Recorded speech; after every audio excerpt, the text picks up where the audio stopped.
One Piece live action season 2 to the Grand Line, I think. Hello there, namaste. Episode 1, the beginning and the end. I gotta say, I do kind of like how they do it and at the same time have issues. And I think I had the same kind of thing with season 1 because in season 2, they're introducing a lot of stuff that nobody knew about for thousands of chapters in the manga, for hundreds of episodes in the series. They didn't know about Bartholomew. They didn't know about Sabo. But immediately, episode 1, you're introduced to Bartholomew because he runs into Luffy and basically shows him where the king of the pirates was executed. And you get the bit with Buggy. I absolutely got to say, I enjoy Buggy the Clown. He's one of my favorites. Just like how everyone enjoys Hawkeye Mihawk, I enjoy Buggy the Clown, and I love how he's a recurring character, and I'm glad that they're keeping him a mainstay villain even for the live action, because he's absolutely hilarious and at the same time incredibly scary. Iron Club Alvida, I gotta say, I wish she lost more weight because she literally does not fit the I think they should have just gotten someone in a fat suit for season 1 and then brought her back in season 2 all slimmed down. But it is cool with how fast-paced it is and how it actually gets to the point far quicker than having all the filler. But it is funny watching it after going through the manga, after going through the anime, and you literally see the characters in the background from the actual shows, from the actual chapters. Because when Usopp, he's buying his eyeglasses, I remember going through it and he had a fight with the bounty hunter who was hunting him because he was actually in Luffy's poster and he had his daughter there. And you have the scene where he's literally taking the goggles off the daughter's head and she hands him it. You know, only fans would actually notice that reference there. And there's a lot of elements in the story like that. And I gotta say, I do enjoy the silent touches and seeing how many Pandamans you can see throughout each episode. That is also fun. It goes on to Goodwill Hunting and going through Reverse Mountain. I gotta say, one thing I found issues with in the manga and the actual anime is they talk about how it's how all pirates get in. Well, all pirate ship are bigger than the Going Merry. The Going Merry was a small little skiff compared to some of the galleons.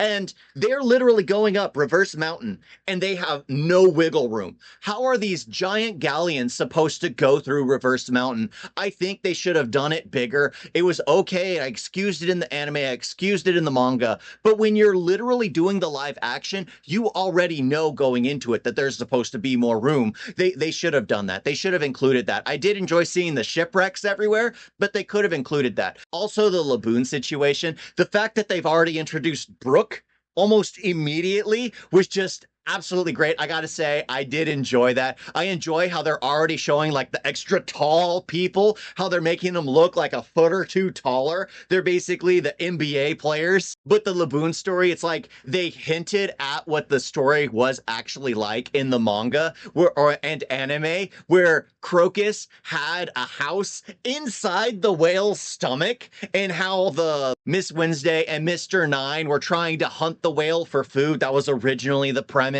But I gotta say, I enjoyed how they executed and kind of hinted at that's how it was. How we're introduced to Crocus was a ship's doctor, and we know already, all of us know who he was the doctor to. I do gotta say, as much a fan service as it has for us who have gone through it, because all of those who have been invested, like, we know who Sabo is. We know who Ace is. We know who Bartholomew is. We know who all these people are. And it was just one of those things. Like, I remember going through it and reading about Luffy's lineage and being like, oh my freaking gosh. In season 1, we immediately knew who his grandfather was. In season 2, we find it's just like we find out who his brother is, who his brother's father is. It's like we're literally given all these spoilers so early on that the people only watching the live action won't get that same kind of brain-blowing moment where it's like the whole Star Wars situation where you find out that Darth Vader is Luke Skywalker's father type of moment.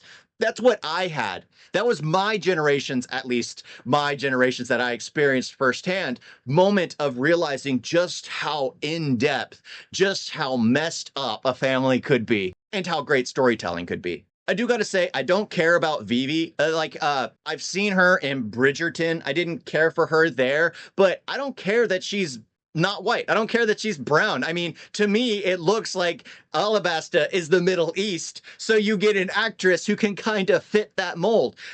Again, One Piece was always a story about the world to me in like little pockets of the world. There's a reason why Robin is more of like a French type actress. I don't know if she's actually French, but because that's what her moveset was. That's how she spoke. I mean, just like how Sanji has his, Zoro has his, Luffy has his. I'm expecting Frankie to be the most American of American people. Let's just be honest. But yeah, I'm absolutely okay with her because I hated her and actually still hate her in the manga and anime. The one time she basically disrespects Luffy by making him bow once she's shot and he's going to fight all these people that shot her and are threatening his friends. He's supposed to bow in front of them as they're pointing a gun. I hated that in the manga. I hated it even more in the anime. And the live action, it was more like, meh.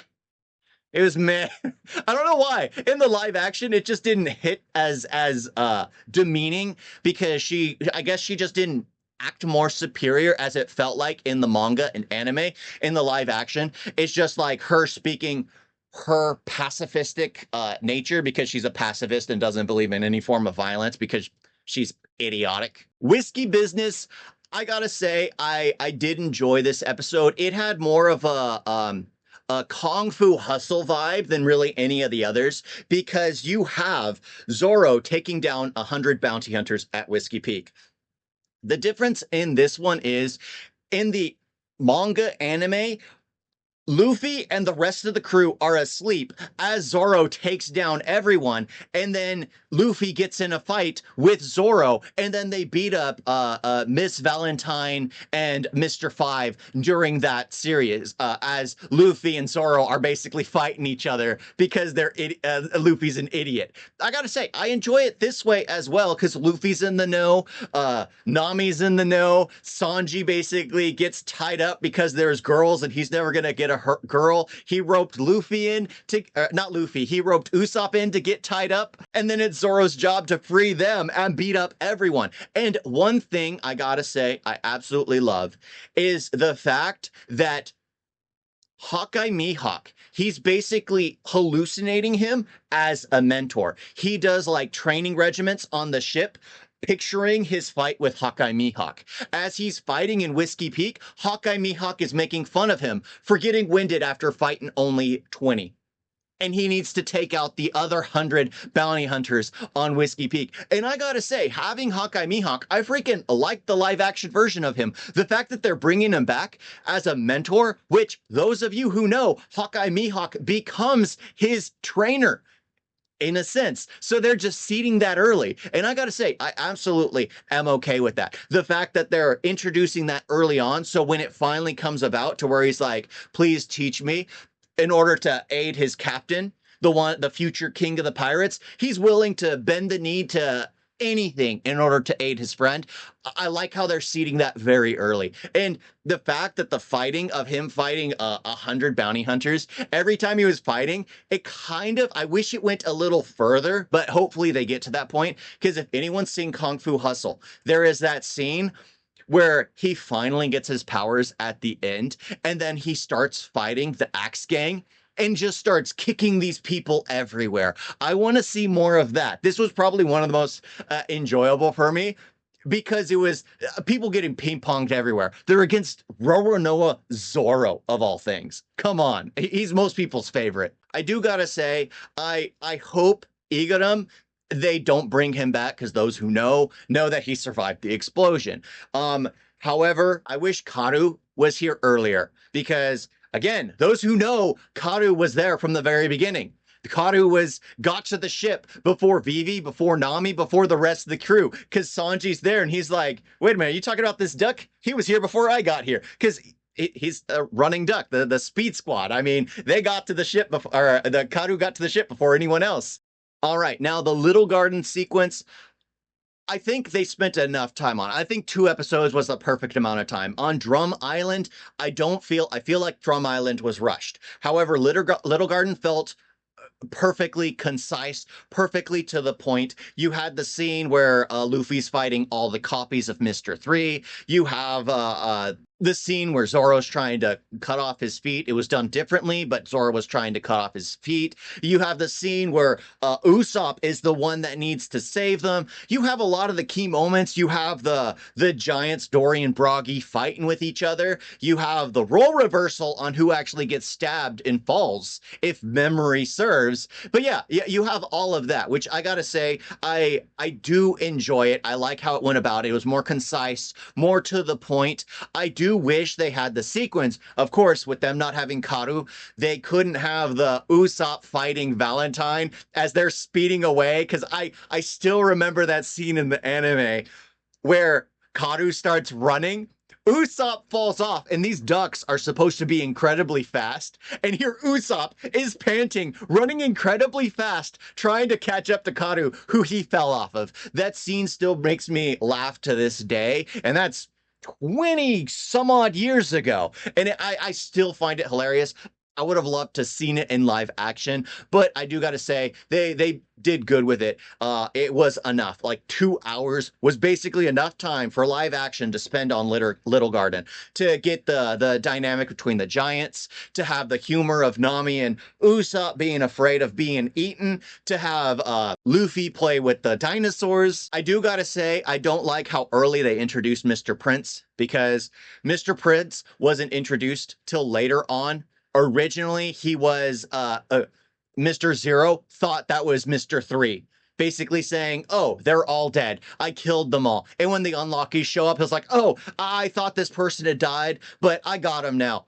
Did you lie to me? No, no, no. It was just a mistake. I got him now. That's what it was. And then Mr. Zero sent out Mr. 2 to go kill Mr. 3.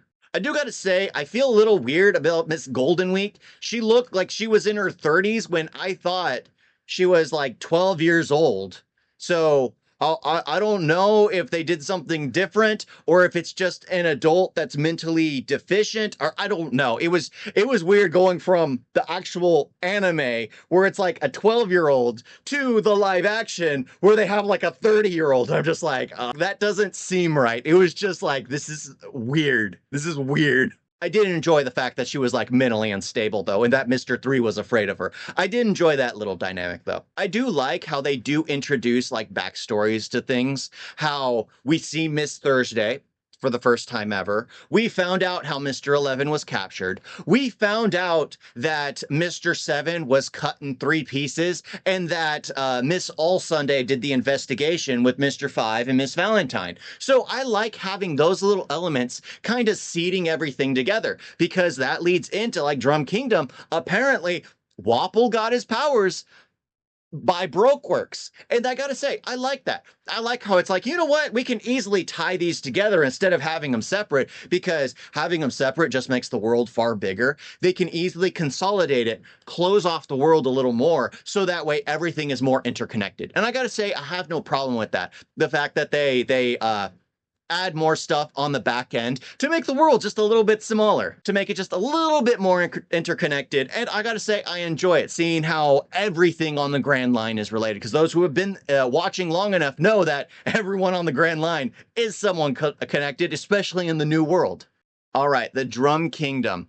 This is the one I feel was a little rushed, because there is so much there they kind of get at, but I don't feel like they invested enough time with it. Like Dr. Kureha, they didn't spend enough time with her. Tony Chopper, I guess it was his story, so they basically spent an entire episode on a flashback telling his story. But in my head, I was just like, how are we going to get to that when we get to Sanji's backstory? So I guess they realize that, so they're hinting at it right now, because Robin's backstory is even longer, and we should get that in like at least season 3 or 4, or no, 4 or 5, I guess at this point. So again, if you look at all these characters and how their origin story gets expanded and expanded and expanded, eventually they will be spending an entire season on one character's origin story. This has been a fault of One Piece, where the stories get so elaborate that Blackbeard has his own origin story. You have all this stuff, and it expands so much that you have to spend days on an origin story instead of spending like half a period on it. Like, look at Usopp's origin story or Zoro's origin story in the live action. Those were like next to non-existent. Even like Luffy's. Chopper's, on the other hand, took almost the entire episode. And again, I gotta say, I love it. I like who the Quack was. I enjoyed that. I saw him, it's like, oh, okay. And every time he'd put on his hat, I was thinking, like, how many times do they need to do that take in order for him to get his hat on correctly? But at the same time, it all feels very fast paced, because I remember how Wapol stopped the ship originally trying to get to Drum Kingdom and then finding Drum Kingdom after the fact. I remember how they reacted towards the Blackbeard pirates, like they basically told a story about it. And then at the very end, I was hoping for us to get the cameo of Ace, because those who remember, once they left Drum Kingdom, they talked to the Walton, and they talked to Dr. Correja, basically saying, oh, a few days ago, someone came into town and they gave us this, saying, oh, they were looking for him. And it was a cameo to Fire Fist Ace. And I would have loved to have seen that at the very end, but it wasn't there, of course. It wasn't there, unless there was a post-credit scene that I missed. It wasn't there. But at the same time, I gotta say, I do enjoy it. I just feel like eventually they're gonna get to a point where they have to rush all these things instead of actually spending the time to do it justice. And I want it done justice, because Drum Kingdom, that was rushed through. Alabasta, what's funny is I would be okay with them rushing through that one. I felt like I hate sand. I hate sand, and no offense to those of you who love a desert, but I hate sand, so I hated the entire sequence. For me, I know the key episodes, so I would like skip through, being like, I'm not reading that arc again. So it's just like you skip through to the key points, because it's ridiculous. In the anime, you go from one location because you hear a rumor that they're in this location, but they traveled all the way to the other part of the island, the other part of the nation, in this location. So they have to spend the next few episodes having to go all the way across to this location where they run into Crocodile for the first time because they need to go back to the oh my gosh, it's freaking convoluted. I hated that episode, or that arc. Hopefully they consolidate it. I think the Alabasta arc is the only one I'd be okay with them cutting out a ton of nonsense with. They could go there, take out Crocodile, free the kingdom, and that's it. Move on to Water 7. Please, or Skypiea. Technically it'd be Skypiea, but I don't know if they're going to do that. So for me, this series is kind of like, I enjoy it, but I have issues with it. I like how they're introducing everyone that we see later on in the series. The problem is, a lot of us who grew up with the series are seeing a lot of key emotional moments being taken away from us, or a key powerful, like, mind-blowing moments being taken away from us because, oh, you know what? Let's just introduce it early on, because those people who are interested in will obviously have it spoiled to them from people who have been reading the manga and the anime for 20 plus years. Yes, it's been 20 plus years. And the last thing I gotta say is Chopper is incredibly adorable. Like, absolutely. I had no clue how they were going to go about it, but they executed it so perfectly.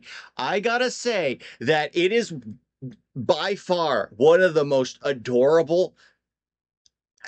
Yeah, immediately after the episode, I was looking up, like during the episode, like that I had to get up for something, and I was looking, can I find a live action stuffed animal, a Chopper doll? Because all I have is this. All I have is this, and this is absolutely adorable, but I wish it was a bigger live action one, because so freaking cute. So freaking cute. And bringing him to live action was adorable. I do gotta say, I hope they don't get rid of his hat, because that's one thing I don't like about the anime, is they basically got rid of the hat that his father gave to him. I mean, come on, why?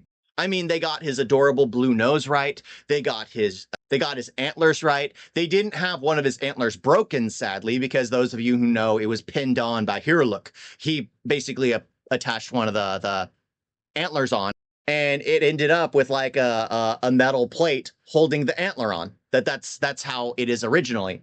But there wasn't that this time around. But I gotta say, the fact, like him telling his origin story about how he was bullied by his tribe, how he came across the devil fruit, how Hero look undressed, all that stuff is pretty well accurate to the story. How Chopper sacrificed his body looking for the cure all. Chopper's story, I just wanted to cry. I just wanted to cry, but it also, I have recollections of the anime. I have recollections of my childhood. So for me, it's more powerful because I have a whole bunch of stuff going into it, watching this and going through it. Then I guess for most people, I think most people when they watch it, they'll just be like, oh, that's sad. That's sad. But for me, it was just a tearjerker because I couldn't even walk at the time when I originally watched this. Oh, tragic, tragic. But he is absolutely adorable. It just on point. I don't like his voice when he's big. I wish they transitioned it a little better, kind of like how they do in the anime, where they give it like a reverb to make it sound deeper, but you still hear his cute voice. I think they should have worked harder on that because it just sounds the same, just with an echo tune in it. That's it. I think they should have adjusted a little better because when he changes, it's just like, oh, that's a weird sound. That sounds weird. But I do recommend it. I feel like this is one of the things I wish my brothers would all watch because One Piece had a huge key factor in my life, is the reason why I am actually happy in life and not incredibly depressed. I wish my brothers could actually at least see the live action and get an understanding as to what I was dealing with, what I was watching as I was a kid growing up, what I was reading in order to get like positivity in my life when I was dealing with medical ailments, when I was dealing with like constant depression, when I was dealing with isolation from the family because I was in too much pain to be around. Yeah, I think it would be nice. I need to tell all my brothers they have to watch it. They have to watch it. Yeah, that's one thing. That's like it. That's like it. You want to know me? Watch it. Watch it. Yeah, but I gotta say, I recommend it, but at the same time, I still prefer the actual anime. However, this is concise and it gets to the point very quickly. So it is for those who just want to catch up. Thank you all for watching. Talk to you next time. Toodles! You guys got a video?